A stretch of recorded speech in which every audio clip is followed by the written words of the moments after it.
ಓಂ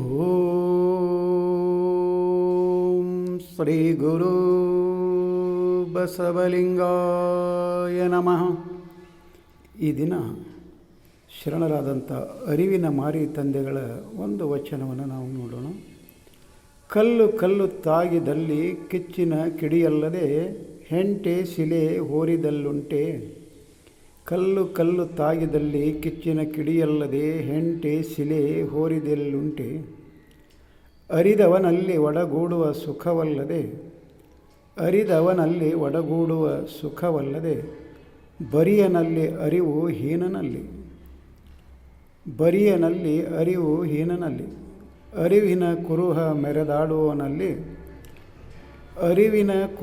ಮೆರೆದಾಡುವನಲ್ಲಿ ಸುರೆಯ ಮಡಕೆ ಪೂಜಿಸಿ ಕುಡಿದಂಥವನಾಗಬೇಡ.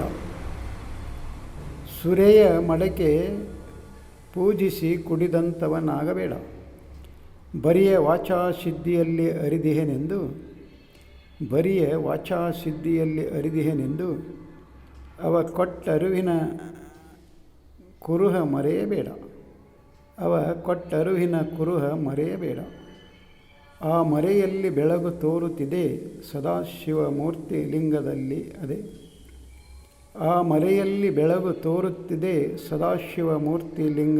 ಅದೇ.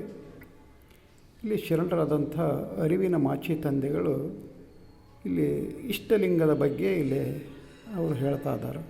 ಅಂದರೆ ಗುರು ಬಸವಣ್ಣನವರು ಏನು ಅರುಹಿನ ಕುರುಹಾಗಿ ಕರಕ್ಕೆ ಏನು ಆ ಇಷ್ಟಲಿಂಗವನ್ನು ಕೊಟ್ಟರಲ್ಲ, ನಿನ್ನಲ್ಲಿರುವಂಥ ಅರಿವನ್ನು ಜಾಗೃತಿ ಮಾಡಿಕೊಳ್ಳೋದಕ್ಕೋಸ್ಕರ ಈ ಕುರುಹನ್ನು ಹಿಡಿದು ನೀನು ಅರಿವನ್ನು ಪಡಿ ಅಂತ ಹೇಳಿ ಏನು ಗುರು ಬಸವಣ್ಣನವರು ಕೊಟ್ಟರಲ್ಲ, ಆ ಕುರುಹನ್ನು ಪಡೆದಂಥವರು ಅಂದರೆ ಆ ಲಿಂಗವನ್ನು ಪಡೆದಂಥವರು ಆ ಲಿಂಗವನ್ನು ಬಿಟ್ಟು ನಾನು ಅರ್ತೇನೆ ಅಂದರೆ ಏನಾಗ್ತತಿ ಅನ್ನೋದನ್ನು ಇಲ್ಲಿ ಹೇಳ್ತಾರೆ.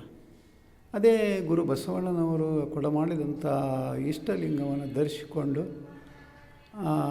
ಅರಿವಿನ ಕುರುಹನ್ನು ಪೂಜೆ ಮಾಡಿ ನಮ್ಮ ಅರಿವನ್ನು ಜಾಗೃತಿ ಮಾಡಿಕೊಂಡ್ರೆ ಏನಾಗ್ತತಿ ಅನ್ನೋದನ್ನು ಇಲ್ಲಿ ಅರಿವಿನ ಮಾರಿ ತಂದೆಗಳು ಹೇಳ್ತಾ ಇದ್ದಾರೆ. ಕಲ್ಲು ಕಲ್ಲು ತಾಗಿದಲ್ಲಿ ಕಿಚ್ಚಿನ ಕಿಡಿಯಲ್ಲದೆ ಅಂದರೆ ಇವತ್ತು ಒಂದು ಕಲ್ಲು ಮತ್ತೊಂದು ಕಲ್ಲು ಎರಡೂ ಅಲ್ಲಿ ತಾಗಿದರೆ ಅದಕ್ಕೆ ಒಂದಕ್ಕೊಂದು ಘರ್ಷಣೆ ಆದಾಗ ಅಲ್ಲಿ ಕಿಡಿ ಹುಡ್ತತಿ. ಹಾಗೆ ಅವರು ಮುಂದೆ ಏನು ಹೇಳ್ತಾರೆ, ಹೆಂಟೆ ಶಿಲೆ ಹೋರಿಯಲ್ಲುಂಟೆ.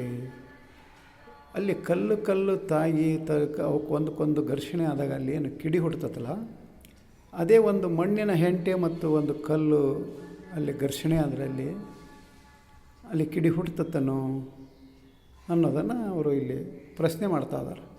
ಹೇಗೆ ಕಲ್ಲು ತಾಗಿದಾಗ ಮಾತ್ರ ಅಲ್ಲಿ ಕಿಡಿ ಹುಡ್ತತಿ, ಮತ್ತು ಒಂದು ಕಲ್ಲು ಒಂದು ಮಣ್ಣಿನ ಹೆಂಟೆ ಅಲ್ಲಿ ಘರ್ಷಣೆ ಮಾಡಿದರೆ ಅಲ್ಲಿ ಕಿಡಿ ಹುಟ್ಟೋದಿಲ್ಲ ಅನ್ನೋದನ್ನು ಇಲ್ಲಿ ಹೇಳ್ತಾರೆ. ಮತ್ತೇನು ಹೇಳ್ತಾರೋ, ಅರಿದವನಲ್ಲಿ ಒಡಗೂಡುವ ಸುಖವಲ್ಲದೆ. ಯಾರು ಅರಿತಿರ್ತಾರೋ, ಯಾರು ಅರಿವಿನ ಮೂರ್ತಿಗಳಾಗಿರ್ತಾರೋ ಅವರೊಡನೆ ನಾವು ಒಂದು ಸಂಭಾಷಣೆಯನ್ನು ಮಾಡಿದಾಗ, ಅವರೊಡನೆ ಒಂದು ಚರ್ಚೆಗಿಳಿದಾಗ, ಬಲ್ಲವರೊಡನೆ ತಿಳಿದವರೊಡನೆ ಅಲ್ಲಿ ಏನಾಗ್ತದೆ ಅಂದರೆ ಒಂದು ಸುಖ, ಒಂದು ಮನಸ್ಸಿಗೆ ಒಂದು ಸಂತೃಪ್ತಿ ಆಗ್ತತಿ. ಅದೇ ಮುಂದೆ ಹೇಳ್ತಾರೋ, ಬರಿಯನಲ್ಲಿ ಅರಿವು ಹೀನನಲ್ಲಿ. ಅಂದರೆ ಅಲ್ಲಿ ಯಾವುದೇ ಒಂದು ಅರಿವು ಇರೋದಿಲ್ಲ, ಒಂದು ಜ್ಞಾನ ಇರೋದಿಲ್ಲ, ಏನು ತಿಳುವಳಿಕೆ ಇರೋಲ್ಲ. ಅವನ್ನ ಕೊಟ್ಟಾಗ ನಾವೇನಾದರೂ ಚರ್ಚೆ ಮಾಡಿದ್ವಿ ಆತನೊಡನೆ ನಾವು ಸಂಭಾಷಣೆಯನ್ನು ಮಾಡಿದ್ವಿ ಅಂತ ಕೇಳಿದಾಗ ಅಲ್ಲಿ ಏನಾಗ್ತೈತಿ, ನಮ್ಮ ಅರಿವು ಸಹಿತಕ್ಕೆ ಅಲ್ಲಿ ಹೀನಾಗ್ತತಿ, ನಷ್ಟ ಆಗ್ತತಿ ಅನ್ನೋದನ್ನು ಅವರು ಹೇಳ್ತಾರೆ. ಹಾಗೆ ಮುಂದೆ ಹೇಳ್ತಾವ್ರ, ಅರಿವಿನ ಕುರುಹ ಮೆರೆದಾಡುವವನಲ್ಲಿ. ಅದೇ ಹೇಳಿದ ಹಾಗೆ ಗುರು ಬಸವಣ್ಣನವರು ಕೊಟ್ಟಂಥ ಇಷ್ಟಲಿಂಗವನ್ನು ಅಲ್ಲಿ ಗುರುವಿನ ಮೂಲಕ ಪಡೆದು ಮತ್ತೆ ಅದನ್ನು ಅಲ್ಲಿ ತೆಗೆದಿಟ್ಟು ಆ ಕುರುಹನ್ನು ಮರೆದು ತಿರುಗ್ತಾ ಇರ್ತಾರಲ್ಲ ಅವ್ರಿಗೆ ಹೇಳ್ತಾರೆ, ಹಂಗೆ ಮರೆದಾಡಬಾರ್ದು. ಹಂಗೆ ಮರೆದಾಡಿದರೆ ಏನಾಗ್ತತಿ, ಆ ಕುರುಹನ್ನು ಮರೆತು ತಿರುಗಾಡಿದರೆ ಏನಾಗ್ತತಿ ಅಂದರೆ, ಸುರೆಯ ಮಡಿಕೆಯ ಪೂಜಿಸಿ ಕುಡಿಯುವುದಂಥವನಾಗಬೇಡ. ಅಲ್ಲಿ ಒಂದು ಹೆಂಡದ ಮಡಿಕೆಯನ್ನು ಪೂಜೆ ಮಾಡಿ ಅದನ್ನು ಕುಡಿದ್ರೆ ಅಲ್ಲಿ ನಿಶ್ಚಯ ಆಗ್ತೈತಿ, ಮತ್ತು ದೇಹಕ್ಕೆ ಹಾನಿ ಆಗ್ತದೆ ಹೊರತು ಅಲ್ಲಿ ದೇಹಕ್ಕೆ ಅದು ಒಂದು ಒಳ್ಳೆಯದಂತೂ ಆಗೋದಿಲ್ಲ ಅನ್ನೋದನ್ನು ಅಲ್ಲಿ ಕುಡುಕರಂಗೆ ಆಡಬೇಡ ಅಂತ ಹೇಳ್ತಿರ್ತಾರಲ್ಲ. ಯಾರಾದರೂ ಏನೇನಾದರೂ ಮಾತಾಡ್ತಾಯಿದ್ರು, ದಾರಿ ತಪ್ಪಿ ಮಾತಾಡ್ತಾಯಿದ್ರು, ಯಾಕೆ ಹಂಗೆ ಮಾಡ್ತೀವಿ, ನಂಗೆ ಕುಡುಕರಂಗೆ ಮಾತಾಡಕತ್ತಿಲ್ಲ, ಕುಡಿದು ಬಂದೇನಂತ ಏನು ಅಂತಿರ್ತಾರಲ್ಲ, ಅದಕ್ಕೆ ನಂಗೆ ಆಗಬೇಡ ಅಂತ ಹೇಳಿ ಇಲ್ಲಿ ಮಾರಿ ತಂದೆಗಳು ಹೇಳ್ತಾ ಇದ್ದಾರೆ.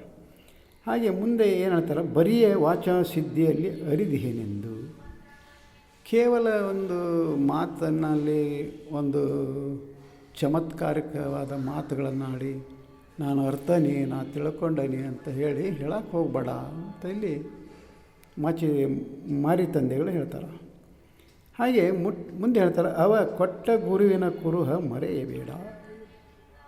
ಅಲ್ಲೇನು ಗುರು ದೀಕ್ಷೆ ಮೂಲಕ ನಮಗೆ ಒಂದು ಇಷ್ಟಲಿಂಗವನ್ನು ಕೊಟ್ಟಿರ್ತಾನಲ್ಲ, ಅದನ್ನು ಮರೆಯೋಕ್ಕೆ ಹೋಗಬೇಡ, ಅದನ್ನು ಮೈ ಮೇಲೆ ಧರಿಸದೇ ಇರೋಕ್ಕೆ ಹೋಗಬೇಡ, ಮತ್ತು ಕರದಲ್ಲಿಟ್ಟು ಪೂಜೆ ಮಾಡೋದನ್ನು ಬಿಡಕ್ಕೆ ಹೋಗಬೇಡ, ಅದನ್ನು ಮರಿಬೇಡ, ಅದು ಗುರು ಕೊಟ್ಟಂಥ ಲಿಂಗವನ್ನು ಅಂತ ಹೇಳಿ ಇಲ್ಲಿ ಅರಿವಿನ ಮಾರಿ ತಂದೆಗಳು ಹೇಳ್ತಾರೆ. ಹಾಗೆ ಮುಂದೆ ಹೇಳ್ತಾರೆ, ಆ ಮರೆಯಲ್ಲಿ ಬೆಳಗು ತೋರುತ್ತದೆ ಸದಾಶಿವ ಮೂರ್ತಿ ಲಿಂಗದಲ್ಲಿ ಅದೇ. ಅಂದರೆ ಆ ಗುರು ಬಸವಣ್ಣನು ಕೊಟ್ಟಂಥ ಇಷ್ಟಲಿಂಗ ಏನಿದೆಯಲ್ಲ, ಅರಿವಿನ ಕುರುಹು, ಅದರ ಮರೆಯಲ್ಲಿ ಅದನ್ನು ನಾವು ಪೂಜೆ ಮಾಡ್ತಾ ಮಾಡ್ತಾ ಮಾಡ್ತಾ ಮಾಡ್ತಾ ಹೋದಾಗ ಅಲ್ಲಿ ನಮಗೆ ಒಂದು ಅರಿವು ಬರ್ತೈತಿ, ಅರಿವು ಜಾಗೃತಿ ಆಗ್ತೈತಿ ಅನ್ನೋದನ್ನು ಇಲ್ಲಿ ಮಾರಿ ತಂದೆಗಳು ಹೇಳ್ತಾ ಇದ್ದಾರೆ. ಅದಕ್ಕೋಸ್ಕರ ನಾವು ಸಹಿತ ಅಲ್ಲಿ ಗುರು ಕೊಟ್ಟಂಥ ಲಿಂಗವನ್ನು ಬಿಡದೆ ಅದನ್ನು ಧರಿಸಿಕೊಂಡು ಪೂಜೆ ಮಾಡಬೇಕು. ಅದರಿಂದ ನಮ್ಮ ಅರಿವನ್ನು ಜಾಗೃತಿ ಮಾಡ್ಕೋಬೇಕು. ಮತ್ತು ನಾವು ಅದನ್ನು ಬಿಟ್ಟು ತಿರುಗಬಾರ್ದು, ಅದು ಸದಾ ನಮ್ಮ ದೇಹದ ಮೇಲೆ ಇರಬೇಕು ಅಂತ ಈ ಜ್ಞಾನ ಎಲ್ಲ ನಮಗೆ ಬರಬೇಕಾಗಿತ್ತು. ಅಂದರೆ ನಾವು ಮತ್ತೆ ಏನು ಮಾಡಬೇಕಂದ್ರೆ ವಚನಗಳನ್ನು ಓದಬೇಕಾಗುತ್ತೆ. ವಚನಗಳನ್ನು ಓದಿ ಪಚನ ಮಾಡಿಕೊಡಬೇಕು. ಆವಾಗ ಅಂತಹ ಒಂದು ಜ್ಞಾನ ನಮಗೆ ಪ್ರಾಪ್ತಿಯಾಗ್ತದೆ. ಅದಕ್ಕೋಸ್ಕರ ವಚನಗಳನ್ನು ಓದೋಣ, ಪಚನ ಮಾಡಿಕೊಳ್ಳೋಣ ಅಂತ ಹೇಳುತ್ತಾ ಈ ವಚನಕ್ಕೆ ವಿರಾಮ ಕೊಡ್ತಾ ಇದ್ದೇನೆ. ಶರಣು ಶರಣಾರ್ಥಿ.